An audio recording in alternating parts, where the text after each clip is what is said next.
Okay, quick show of hands. Who thinks it's important to have be in an organisation that has good, safe, effective, quality care? A few people not stuck their hands up, which is quite surprising. Do you think we should be able to do that in a financially sustainable environment? Yeah, we've got to live within our means, haven't we? Okay, just hold that thought. We've got £35 billion worth of taxpayers' money to spend to do that. That's not an insubstantial amount of money. So what I'm going to do is I'm going to talk about the planning process for providers from an NHSI perspective. All views are my own. I'm going to have a bit of fun because I'm a secondment at NHSI at the moment and I come from a provider background, so actually seeing the other side of the fence has been quite an eye-opener. So let's crack on.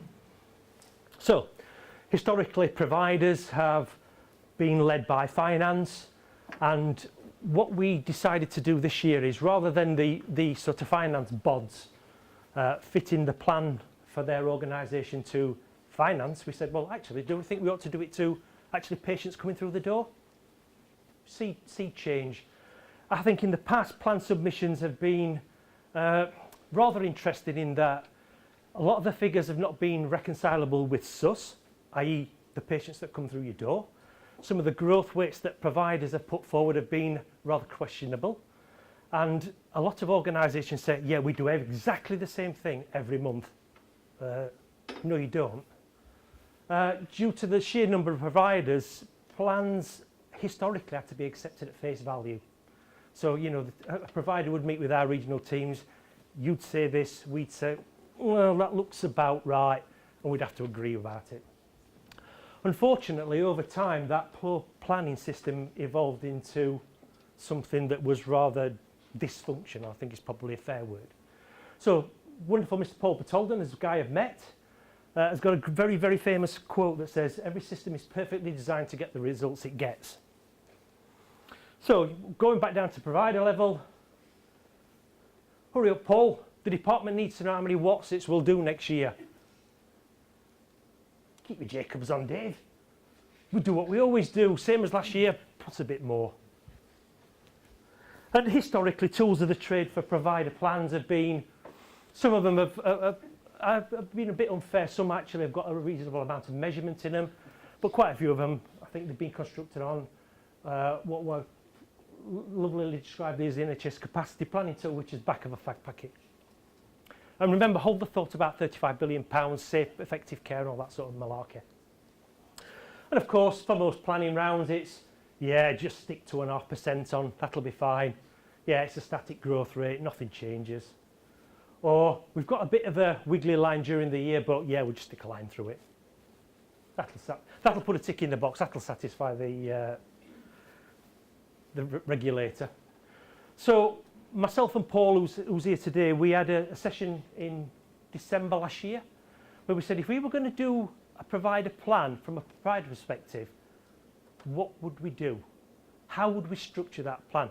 Well, if you're going to put a good plan together, you need to understand what you're going to do in the future and how you're going to deliver it. So we said we're not going to accept flatline plans, plans with a straight line projection last year plus a bit.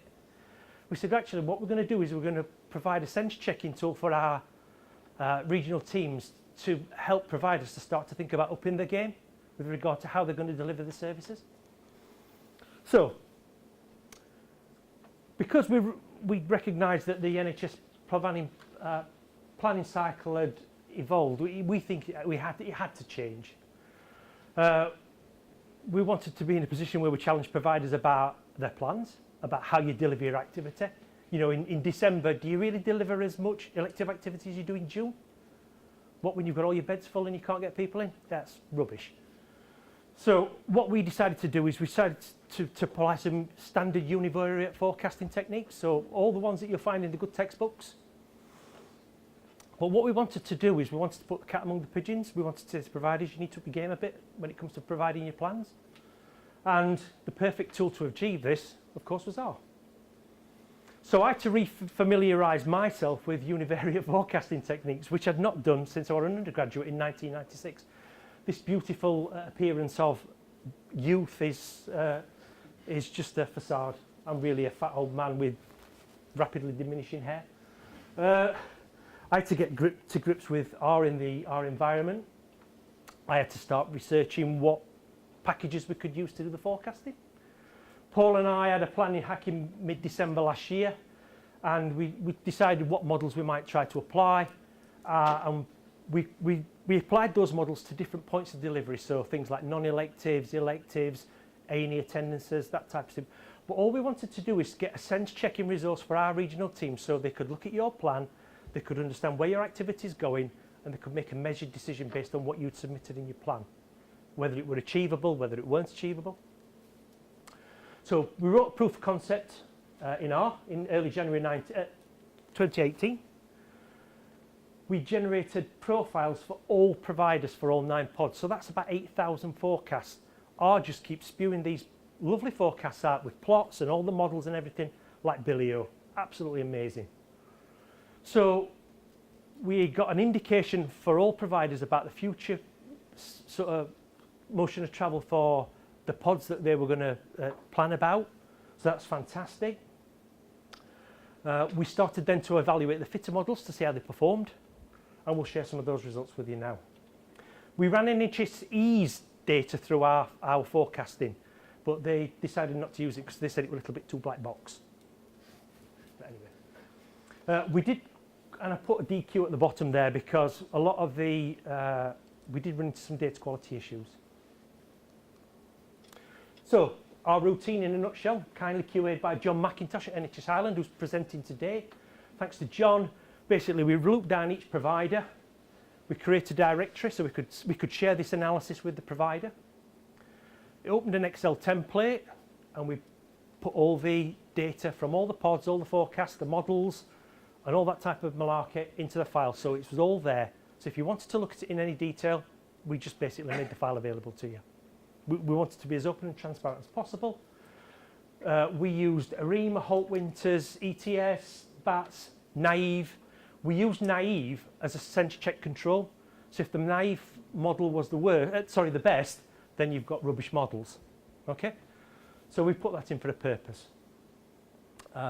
We provided providers with the data, the plot, the fitted models. We then looked at the fit of those models. We found out which one was the best fitting model, and then we used that for the planning process, just to get an idea. And then we used the mean absolute percentage error as the measure of fit for each model. And the only reason we used MAPE is because it's easy to articulate to providers. We could have used Akiki's information criterion, but we want to keep it simple. So for the software engineers in the room, that's the R routine. If anybody wants it, just drop me a line and I'll be more than happy to share the script with you. You know, we're completely open and transparent about how we've done what we've done. George Box, essentially all models are wrong, but some are useful. In this case, some models were wrong, but some were useful. So this is an output from a particular provider. So this is, it tells you who it is, but anyway. So there's the raw data that we've used for the time series. Plot of the data, can you see we've got a bit of an upward trend going. We did a decomposition. We can only see the ARIMA part of it, but as you go along through the file, you can see the ARIMA, the BATS, the ETS, the Naive forecast. And in this particular provider for this particular pod, the BATS model is the best fitting model, and that's the one we used. But we documented all of them. So, how well did the models fit? So, more often than not, the BATS model seemed to be the best fitting model most consistently, which is a bit of a surprise to me. I thought ARIMA would have been a little bit more successful than it was, but BATS is really good. So it's interesting. So different pods have got different levels of fit for different models, so it's not a one-size-fits-all view of the world. So let's have a look how well the models fitted. Interestingly, once you start to chunk A&E data up to monthly level, it actually becomes quite predictable. So for A&E attendances, 75 to 80% of the models were within 2.5% mean absolute percentage error. So, you know, highly predictable. So if you get a flatline plan from a provider, it just doesn't cut it anymore. Interestingly, some of the more behaviour-driven things like referrals and appointments tended not to fit as well. But, you know, another one that fitted quite well was elective and non-elective attendances. Yeah, but most of these models are within 5%, which is not a bad start. So ED attendances, so that's looking at the box plot in the bottom left-hand corner. You can see that more often than not, ARIMA and BATS were the best fitted models. A few had smooth models, one or two had Holt Winters, but not many. So BATS and ARIMA tended to be the best fitting models for ED data. And as you can see, the accuracy is actually pretty good. So again, most of them were within 2.5%. So that's just a summary of forecasts for all providers. So at the 80th percentile, we're still under 2.5%. We had some issues around data quality. So all of a sudden, when you get in your best fitted model being a naive model, you can see you've got a problem with your data. Clearly something's happened here with regard to activity or counting. So that's a sense check for our guys in our regional teams to find out why that is.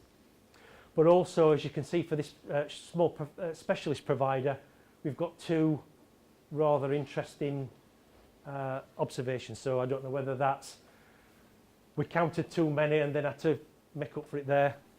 I don't know. But again, all these issues started to come out when we started to evaluate fit.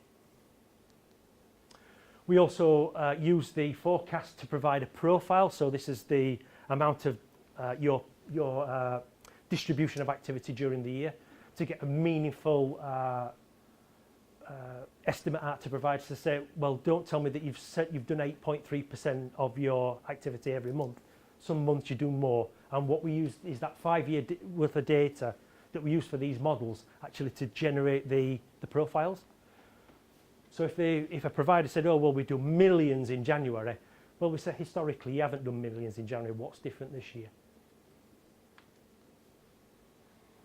So once we got all the data in, we'd submitted the plans, when we'd had a look at them, we were in a position where we could start to look for anomalies within plans, things like unexpected changes in forecast outturn, whether growth expectations were realistic, whether profiles were within forecast range, and all the sort of really boring stuff that we generally do in regulatory world. But it's not just an individual effort, it's a team effort. There's a bunch of people who I work with in the information analytics team, not so much involved in the R part of things, but they're involved in the peripheral stuff that makes everything fit together and work as a cohesive unit. So they're the people involved. So there's a couple of people here today, Vicky and Paul. But as a future, Ian Dalton said that in 1920, the importance of robust planning. This is not going to go away. This is going to be the new. We're already formulating improvements for the next planning round, which is going to kick off in the next few months. R's been incredibly helpful for providing a platform for us to be able to do all this work. And it's been a bit of a godsend, and it's here to stay. Now, there's a link here, which it doesn't work because I know we've had some horrific issues with the internet.